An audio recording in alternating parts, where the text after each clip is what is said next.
Oke, selamat pagi semuanya. Terima kasih sudah menyempatkan hadir dalam rapat virtual hari ini. Kita akan membahas proposal kampanye untuk produk terbaru kita yang akan segera diluncurkan. Saya harap semua peserta sudah siap ya dengan ide dan argumen masing-masing karena kita akan mencoba merumuskan strategi terbaik yang akan kita jalani nanti. Untuk itu, Ibu Nandin sebagai manajer akan memimpin diskusi kita. Silakan Ibu Nandin, kita mulai rapatnya. Oke, terima kasih Zara. Selamat pagi semuanya. Saya senang melihat antusiasme dari kayak kedua tim untuk mempersiapkan proposal ini ya. Seperti yang sudah Zara sampaikan, kita ini akan meluncurkan sebuah campaign dalam waktu dekat. Dan kita perlu memastikan nih strategi, saya sih, lebih tepatnya saya perlu memastikan strategi apa nih yang paling tepat dan efektif untuk kampanye kita kali ini. Saya sudah menerima laporan, katanya tuh, dari kedua belah pihak tuh ada perbedaan pendapat mengenai pendekatan yang harus kita ambil. Sebenarnya kayak hal kayak gini tuh udah biasa, bukan hal yang normal dan positif, karena dari sini kita bisa menemukan jalan terbaiknya. Mari kita mulai dengan mendengarkan pemaparan dari tim marketing terlebih dahulu ya sepertinya. Boleh mungkin Talita silahkan paparkan ide yang sudah kalian buat?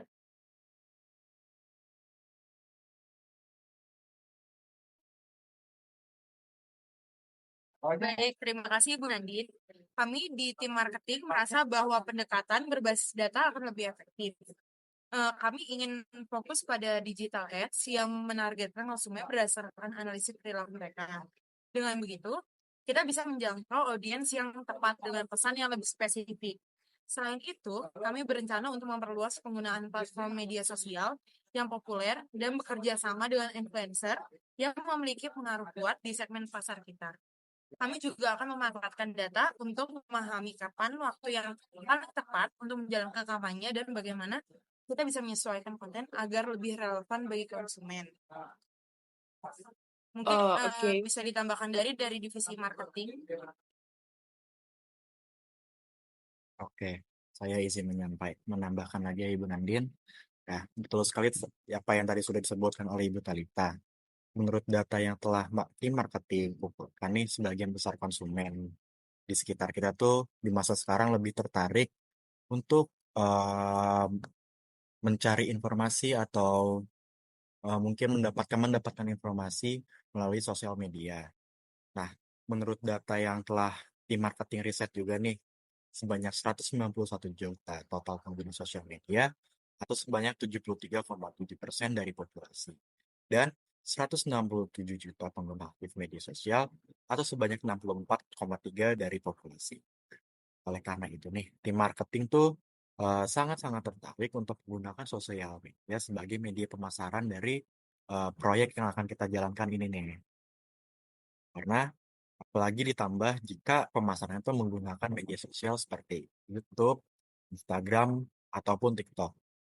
Nah, jika kita menggunakan YouTube, Instagram, ataupun TikTok nih, kita tuh akan mengambil banyak sekali peminat-peminat yang tentunya akan sangat menguntungkan bagi proyek kita ke depannya. Apalagi eh, iklan atau pemasaran nanti kita gunakan ini tuh menggunakan influencer-influencer yang tentu saja sudah sangat-sangat terkenal mungkin ya. Karena dari influencer sendiri ini pun mereka bisa eh, mengundang peminat bagi para audiens yang mungkin membutuhkan atau mungkin berminat untuk menggunakan jasa-jasa dari proyek kita. Oleh karena itu nih dari tim marketing tuh sangat-sangat merekomendasikan penggunaan influencer dan iklan-iklan personal untuk meningkatkan engagement untuk pemasaran proyek kita. Oke, terima kasih Evert dan Talita. Kayak saya bisa lihat ya kalau bahwa kalian tuh telah melakukan riset yang cukup merinci ya dan menyeluruh. Pendekatan berbasis data tuh kayak boleh juga ya untuk tren saat ini karena kayak kalau misalkan kita lihat juga kan udah banyak banget nih kayak orang-orang tuh nyari berita itu dari TikTok, betul sekali. Saya sangat setuju sih. Namun kayaknya kita perlu dengar juga ya dari tim kreatif bagaimana kayak pendapat kalian nih mengenai konsep ini. Apakah kalian ada usulan lain? Mungkin Dava bisa speak up sedikit? Oke, izin menanggapi. Kalau kami sendiri dari divisi tim kreatif itu merasa bahwa kita tuh perusahaan kita harus lebih fokus kepada pendekatan emosional konsumer kita. Jadi kami itu pengen ngebangun brand image yang kuat dengan menggunakan aspek storytelling. Nah, ide kami itu untuk membuat video campaign yang berfokus pada pengalaman dan emosi para pengguna produk kami, yaitu konsumer kami tentunya. Nah, melalui pendekatan ini tuh, audiens dapat merasa lebih relate dengan visual yang akan kami buat dan tampilkan, membuat mereka menjadi semakin tertarik untuk menggunakan produk kita.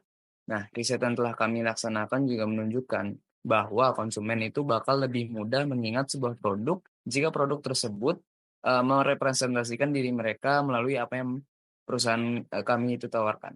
Itu aja sih kalau dari saya. Mungkin bisa ditambahkan oleh Fauzan. Ya, benar, Diper. Kami telah memikirkan bahwa pendekatan storytelling ini bisa membantu produk kita lebih mudah diingat oleh konsumen.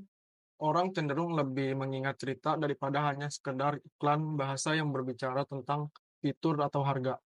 Selain itu, kami berpikir bahwa video tersebut bisa didistribusikan di berbagai platform digital untuk mendukung strategi pemasaran dari marketing.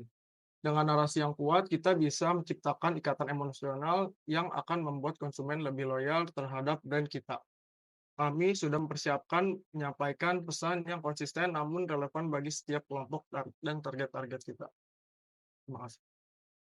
Oke, jadi di sini bisa saya lihat ya, kalau misalkan ada perbedaan antara pendekatan berbasis data dan juga dari tim marketing dan pendekatan storytelling dari tim kreatif. Keduanya tuh cukup menarik ya. Dan saya melihat ada potensi besar nih jika kita gimana kalau misalkan kita menggabungkan antara kayak dua dua ide tersebut. Mungkin ada yang bisa maksudnya kayak memberi saran gimana kayak supaya kayak kedua ide itu bisa kita gabungkan.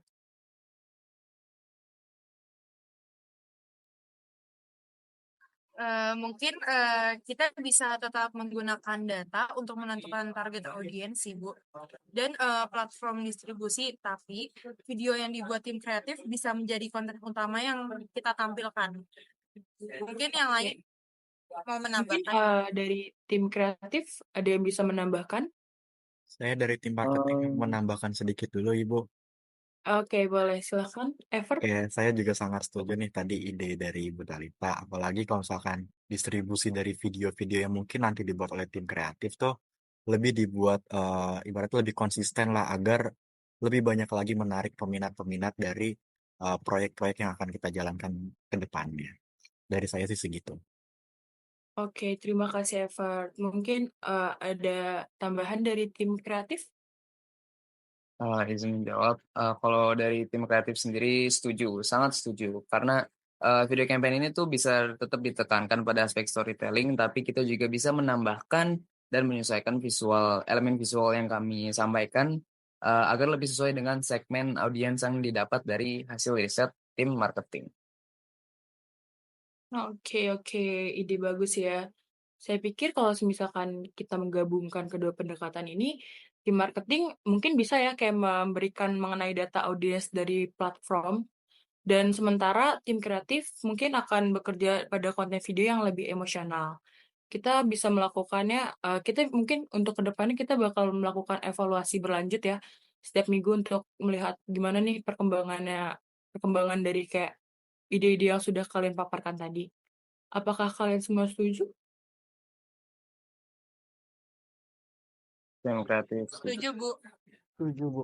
Kalau dari saya sangat setuju, apalagi itu dijalankannya secara lebih gimana ya Bu, maksudnya lebih konsisten lah evaluasinya biar kita bisa menemukan mungkin kekurangan atau kesalahan dari uh, proses pemasaran kita ataupun proses pembuatan konten atau apapun itu sih Bu. Oke, terima kasih ya, Far. Oke, mungkin untuk kedepannya kita bakal sering melakukan Zoom meeting seperti ini ya, teman-teman, agar kita bisa melihat nih kayak gimana perkembangannya. Oke, mungkin dari saya itu aja ya. Terima kasih untuk masukan dan ide kreatifnya. Mungkin cukup sampai sini saja rapatnya. Boleh diselesaikan? Baik, terima kasih Bu Nandin. Terima kasih juga nih semua atas partisipasi dalam rapat hari ini. Cukup bagus ya ide-ide dari kedua divisi. Dengan kesepakatan yang kita sudah capai, semoga kampanye ini dapat berjalan dengan lancar ya. Jika ada pertanyaan atau masukan lebih lanjut, silakan sampaikan melalui grup atau email kami. Selamat bekerja, semoga kampanye kita sukses besar nih. Rapat virtual hari ini resmi ditutup. Terima kasih.